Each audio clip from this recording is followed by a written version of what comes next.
I had a bad feeling about my husband's new coworker. Now I know why. In late November last year, my husband, Paul, was assigned to train a new hire named Frank.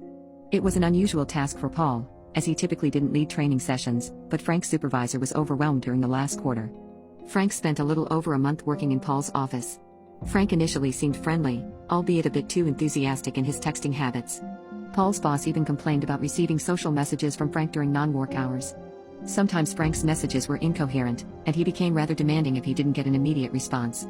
Paul addressed this with Frank during his training, and, for the most part, the messages became less frequent.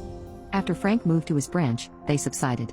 In early January, Paul's boss asked to discuss a work matter with Frank since his direct report was on vacation. Later that day, Frank sent Paul a message that said, "Babe." Paul thought it was a mistake, but Frank continued with more messages about work, followed by a sexually suggestive comment.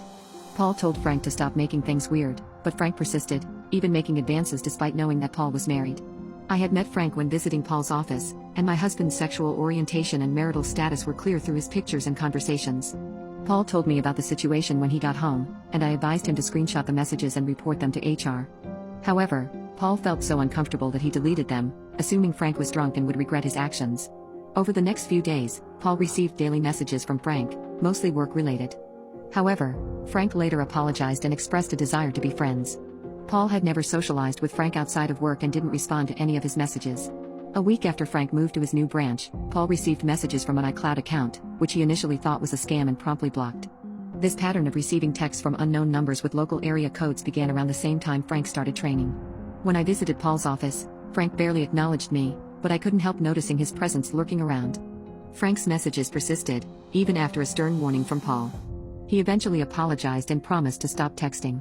However, Paul then received messages from another unknown number with a local area code, asking if he remembered the sender and making troubling references. Paul tried to investigate but found that the number was linked to a VoIP service owned by Envoy. Paul reported this to the FTC and local law enforcement, who couldn't take action due to the absence of direct threats. Paul blocked the number but remained vigilant.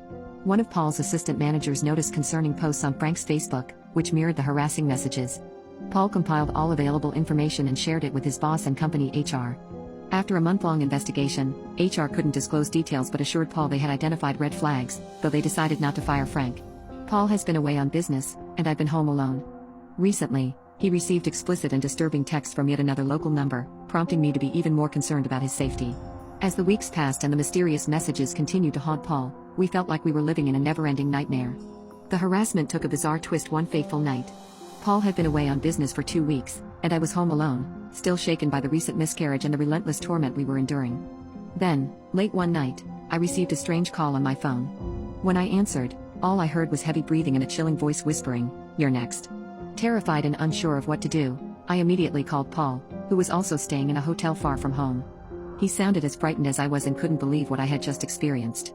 We knew this had gone way beyond the realm of a workplace dispute or simple harassment. The next morning, as Paul was on his way back home, he received a series of frantic texts from a completely new number. These texts were filled with cryptic messages and ominous threats, alluding to a deep-seated obsession with Paul and a disturbing desire to be part of our lives. Upon arriving home, Paul and I decided that we couldn't wait any longer. We contacted the local authorities and explained the increasingly unsettling situation. They took our concerns seriously this time, especially after hearing about the chilling phone call I had received. As the investigation progressed, they discovered a shocking twist. Frank had been leading a double life, assuming different identities, using multiple phone numbers, and even employing an underground network to stalk us. His obsession had reached dangerous levels, and the authorities were now convinced that he posed a significant threat. With a search warrant in hand, the police raided Frank's residence, uncovering a hidden room filled with photos, notes, and disturbing paraphernalia dedicated to Paul and our life together. It became evident that Frank had become dangerously unhinged, and his fixation on us had turned into a full-blown obsession. Frank was arrested, and a thorough investigation revealed that he had been orchestrating this terrifying campaign of harassment in a twisted attempt to take Paul's place in our lives. His true motive remained a mystery, but it was clear that his actions had spiraled into madness.